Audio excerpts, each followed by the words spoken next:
Welcome back, folks. Sonic here for the next part of my Pokemon Red ROM Let's Play. In between the last part and this part, I went and covered my HP and PowerPoint. I caught an Oddish and taught it Cut, though it can't be used outside of battle yet. I need the next gym first. I put Pidgeotto in first since he needs the second most experience out of any of the Pokemon on my team. And Diglett's got quite a bit of gap in level between the other two. Sold Thunderwave off screen because I'm not going to use it. It's an okay ATM, but I've got a Pikachu if I really want to use it. And as you can see there with selling that, I have almost 13,000 Poke in this game, or dollars, or whatever it's called. I believe it's Poke. So yeah, we'll save that up, and maybe we'll be using it. So I could probably maybe buy some of those TMs later if I have a Pokemon that I want to teach it to, or use it at the game corner if there's one in this game or whatnot. As you can see here, since I Pidgeotto first, it wasn't gonna be any use against Geodude. So I switched to Charmeleon. His Metal Claw will make easy work of the rock types. And like I mentioned, and as you can guess, Diglett could take them out. But as I mentioned, Diglett's got quite a bit of a level difference between them, and I don't want any one Pokemon to get way out in front.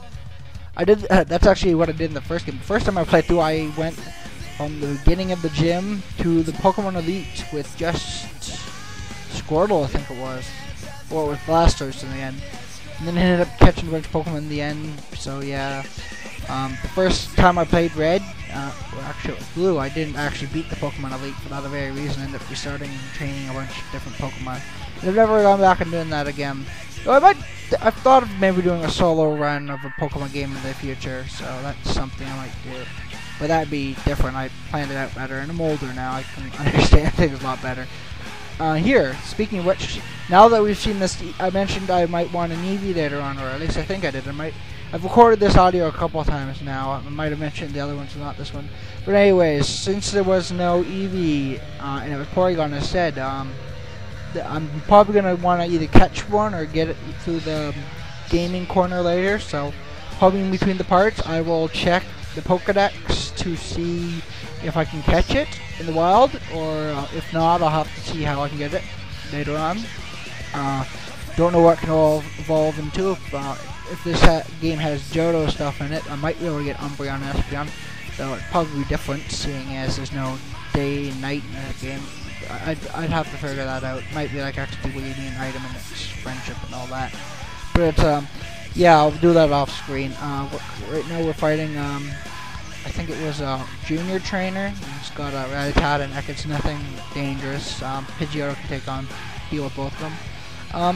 And I don't remember if it was the last part on screen or when I was going back to the Pokemon Center, it might have learned it. But you've noticed Pidgeotto learned Whirlwind, which will be the first thing I get rid of. Sand Attack is at least somewhat useful. Whirlwind is completely useless, since I mentioned many times before in this Let's Play, I'm not going to run from any of the battles,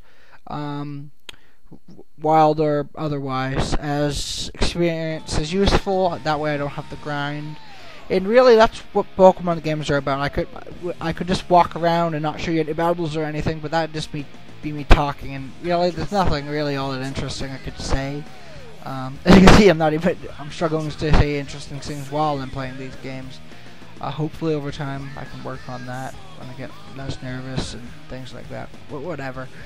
So here's a trainer using I think that's the first time we've seen an fully evolved Pokemon, well, I think so anyways, but Butterfree's not anything too dangerous. Even at a third stage, Pidgeotto could take it, and with such a large level difference. Here again, we see a seal, which is I think we've seen before. I think the first gym had a seal, which again isn't very much of a threat. Even though it's an ice type, I don't think it learns any ice type attacks this early. And Headbutt, it doesn't cause flinch in this game. I don't think in the first generation there was flinch, and even if there was, I'm much faster than it. So yeah, next is this last trainer on this route, Lass. I'm not sure about the other trainers on this route, but I know this one for a fact.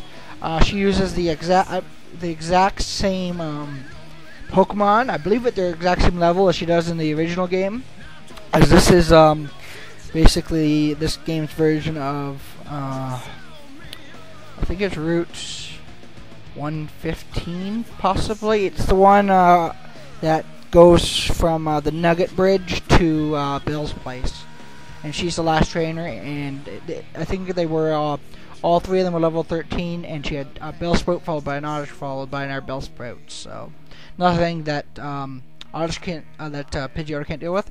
As I mentioned before, Wind is still strong against grass types, but I find it doesn't do that much for some reason or other. It might be because I think grass types have a high special defense, so it might be Wind might be considered special. Though I think Gust was special too. Actually, no. I think all flying moves in the first generation until they started making it so some moves that each element weren't limited, so that all the moves that were that type were the same type of attack. Actually, no. I just realized she just had a Growlithe there, didn't she? Okay, so I guess I was wrong then.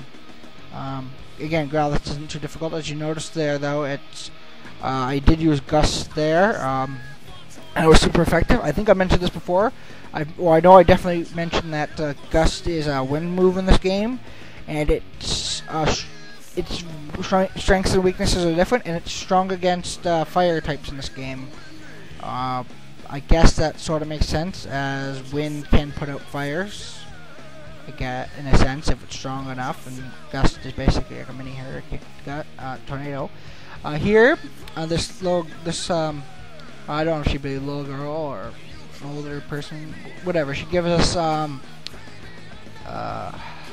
Swift, TM39. I'm not going to use it. It's an okay move, I guess. It hits when Pokemon are flying and all that, but it's not that great, so I'll probably sell it off screen like everything else. All the other teams I don't use. All the Pokemon on my team can learn it, though, I believe. Okay, Diglett can learn it, but I'm not going to teach it to them. I'll sell it off screen like I did Thunderwave and all that. Everything all the teams I didn't need. Could keep them, but not going to use them. I know I may possibly use what is it? Octazooka and Diglett, because they're decent moves, but I'm not going to be using Swift, so I'll just sell it off screen. Here, this is again basically this is basically the little what would you call it, tile for the little grass area outside the bike path, which is located west of Fuchsia in the original game. There's going to be, I believe it's the same, there's 3 trainers, and they all are flying types. They're all, bird keepers, which means they all have flying types. As for wild Pokemon, there's grass there, so in between the parts I will check out the grass. That's what I'll probably be doing in most of the videos from now on. I'll be checking in the grass when I reach a new area. See if there's any new Pokemon I want to add to my team, as like I mentioned before, I could stand to add some new ones soon. Though I don't want to really overfill my party right away. I'll worry about doing that later on, because then I don't really want to train one thing and then have to switch to something else, because that's a lot of waste of experience. Which is why I might stick with Pidgeotto in the end. I don't know, wait to see. And I know I'll probably find some rare candies, but I don't really want to use them. I'll keep them in my box just in case, but I don't really want to have to use them unless something really dire happens. Also, in the next parts, or in between parts, probably check out, see if there's any hidden items I missed on the route that we just got off of. And this trainer is sort of odd. He mentions Pharaoh and Kill in 2 incomplete sentences, but yeah, he doesn't even have a Pharaoh. I think he says something afterward, but like I say, he doesn't have a Pharaoh. That last trainer, if you notice when I talked to him after the battle, he mentioned Johto again, which makes me think again that there's something going to be involved with Johto here. As you can see here, we run into Natu, which is a flying psychic type, which I thought of using. It's a good Pokemon, and it evolves into Xatu. But it's a second generation Pokemon. It's from the Johto region. It wasn't in the original game, so yeah. Plus, like, some of the moves we've seen aren't, so we'll see about that.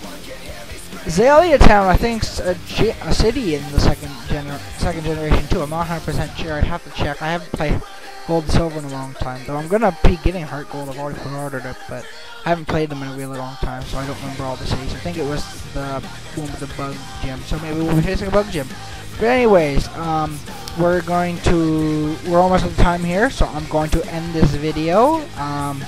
This video, like I mentioned before, is going to be uploaded the same day as my Civilization one. It's going to be Sunday, February 14th, Valentine's Day, so you get 2 videos for 1 on Valentine's Day.